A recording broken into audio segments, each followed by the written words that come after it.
කිව්වා ටියුට් එක වෙබ්සයිට් එකේ තියෙනවා කවුරු හරි ළමයෙකුට ටියුට් එක නැත්තම් එතනින් මේව කරගන්න පුළුවන් මේක ප්‍රශ්නයක් වෙන්නේ නැහැ. මේ කියන්නේ කොහොම හරි වැඩේ කරගෙන යන් අපි.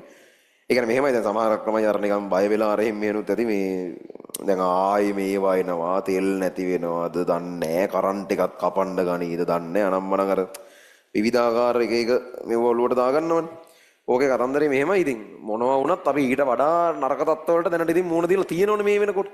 ඒ කියන්නේ අර කොවිඩ් වල ඉඳන් ඒ ආපු කාල සීමාව ඇතුළත දැන් අපි කොහොමද ඒ කාලේ පන්ති කරා සහ ඒ කාලේ අපි කොහොම හරි ඒ තිබ්බ චැලෙන්ජ් එකට උපරිම හොඳට මුහුණ දුන්නානේ. ඒ කියන්නේ පන්තියක් විදිහට අපි වුණත් මම කියන්නේ. ඒතර ඒ හින්දා දැන් එච්චර තත්ත්වයක් දැනට ළඟපාතක ඒ කියන්නේ නෑනේ. ඒ සහ මොනවා ආවත් ඒ වගේ එකක් අපි මීට කලින් පහු කරලා තියෙනවා කොහොම. ඒ කියන්නේ අපිට කොහොමවත් අර ඒ කියන්නේ මිසයිලයක් වෙලා වැදුනොත් වගේ නම් පොඩ්ඩක් නෑ. ඒක අලුත්. ඒ ඇරෙන්න මං කියන්නේ අර සාමාන්‍ය දේවල් යටතේ තෙල් නැතිවීම අපි මීට හොඳ මේකෙන් භුක්ති විඳලා තියෙනවා මාස ගණන්. ඊට පස්සේ ගෑස් නැතිවීම අපි මුහුණ දීලා තියෙනවා. අපි මොනවද කරන්ට් එක පැය 13ක් දක්වා කපනකම් අපි ඒකට මුහුණ දීලා තියෙනවා. එතකොට මෙහෙම තියෙනවනේ. ඒ හින්දා මම කියන්නේ මේ ඒක ආයේ වෙයි කියලා නෙමෙයි කියන්නේ නේද? මොනවා වුණත් අපිට මේක ඇදගෙන යන්න පුළුවන්. ඒ කියන්නේ ඒ සියලු සිටුේෂන් යටතේ අපි කොහොම හරි පන්ති කරානේ. ඒ සියලු සිටුේෂන් යටතේ කොහොම හරි කියන්නේ ෆිසිකලි නෙවෙයි නම් ඔන්ලයින් හරි ඔන්ලයින් දවල්ට බැයි නම් රැට පන්ති දාලා හරි කරා හරිද? ඒ කියන්නේ මුල්ම කාලේ කොවිඩ් කාලේ පන්ති කරේ රෑ 12 ඉඳන් 1 වෙනකුණුයි උදේ 6 ඉඳන් 8 වෙනකුණුයි. ඒ කියන්නේ ඇයි? ඒ කියන්නේ කරන්ට් එක නැහැ දවල්ට. සහ ළමයින්ට ඒ කාලේ අර Zoom මනම් එහෙම පැකේජස් කියලා මොකුත් නැහැ. නිකන් ඩේටා තමයි තියෙන්නේ. නයිට් ටයිම් ඩේටා ලාභයිනේ ඒ කාලේ. ඒ හින්දා තමයි මේ වෙලාව වලට පන්ති කරේ. ඇත්තටම එහෙම කරේ ඒ කාලේ පන්ති. ඒතකොට මොන ප්‍රශ්න ටික කොහොම ආවත් ඒකට ගැලපෙන සොලියුෂන් එකක් හොයාගෙන අපිට මේක ඇදගෙන යන්න පුළුවන්. ඒක පුළුවන්. අපි ඒක කරා එක සැරයක්. ඒ හින්දා ඒක අනවශ්‍ය හිසරදයක් කරගන්න එපා. මෙහෙමයි ඉතින් මිසල්ලයක් ඇවිල්ලා වැදලා පුපුරලා ගියොත් ඒකට මට කරන්න පුළුවන් දෙයක් නැති වෙයි. ඒක වෙන තත්ත්වයක් බොහොම ඈතකනේ අපි ඉන්නේ මේ වෙලාවේ. ඒ හින්දා ඒ ඇරෙන්න ඊතුරු සිටුේෂන් ටික මොනවා ආවත් ඒ හැම එකකටම සාමාන්‍ය ඉතින් පැය 13ක් අපේ කරන්ට් කැපුවනේ. ඉතින් පැය 13ක් කියන්නේ බං දවල්ට 13ක් කැපුවම රැට නිදාගත්තා. ඉතින් කරන්ට් එක තිබිලම නැහැනේ සරලව කියනවනේ. ඉතින් එතකොට එහෙම සිටුේෂන් වල අපි කොහොම හරි මේක කරගෙන ගියා. ඒ හින්දා ලේසි වෙයි කියලා නෙවෙයි කියන්නේ. කොහොම හරි ඇදගෙන යමු. ඇදගෙන යන්න පුළුවන්. සහ ඒ කාලවල වල සමහරක් වෙලාවට අපි ඔන්ලයින් කියලා එකක් එහෙම ස්ටැබ්ලිෂ් මොකුත් නැහැ. ඒ කියන්නේ ඒ කාලේ පන්ති එකපාර නිවාඩු දෙන්න හරි මොකක් හරි ප්‍රශ්නයක් ආවට පස්සේ ඒ ඉන්නේ උන්ව සම්බන්ධ කරගන්න විදියක් නැහැ.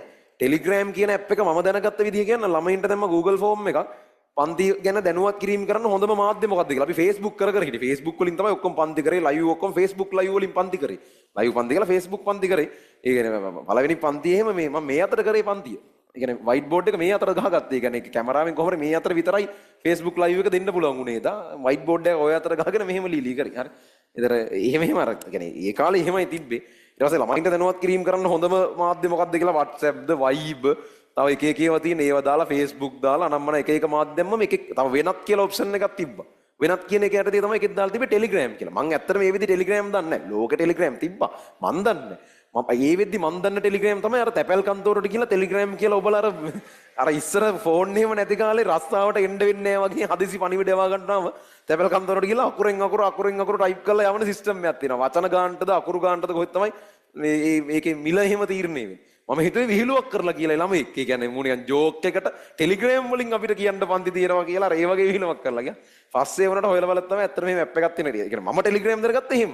කෝකටත් කියලා කනාවට ටෙලිග්‍රෑම් කියලා එකක් තියෙනවද දන්නේ නැහැ කියලා සර්ච් කරත් තමයි හම්බුනේ. ඒ අනිත් ඒවා ටෙලිග්‍රෑම් දැනන් ඉන්නදී මම දැනන් හිටියේ නැහැ කියලා මං කියන්නේ. ඒතර Zoom මෙහෙම අහලවත් නැහැ. ඒ වෙද්දි Zoom මේ මොනවද? ඒ Zoom කියන්නේ ලං කරලා බලන එකට නේ. ඒකට ඒ මට්ටමට තමයි ඒ කාලේ තිබුණේ. පස්සේ සෑහෙන කාලෙකින් තමයි ඔය වගේ. දැන් අපි එහෙම නැහැ. මේ වෙලාවේ මොන ප්‍රශ්න ආවත් මේක ඇදගෙන යන්න පුළුවන් සිටුේෂන් එක අපි ඉන්නවා. ඒ කියන්නේ කිසිම දෙයක් කරන්න බැරි තැනකට ආවොත් ඇරෙන්න.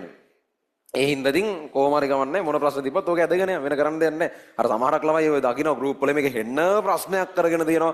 දැන් අපිට යන්න බැරි වෙයිද ෆිසිකල් පන්ති දැන් කරන්ට් එක කපලා ඔන්ලයින් උත් බැරි වෙයිද? ඔය ඔක්කොම අපිට වුණා. හරිද? එහෙනම් ඕවා කතා කරන්න ඕනේව නෙමෙයි. අපි ඒවා කොහොම හරි මූණ දුන්නනේ මෙතරක.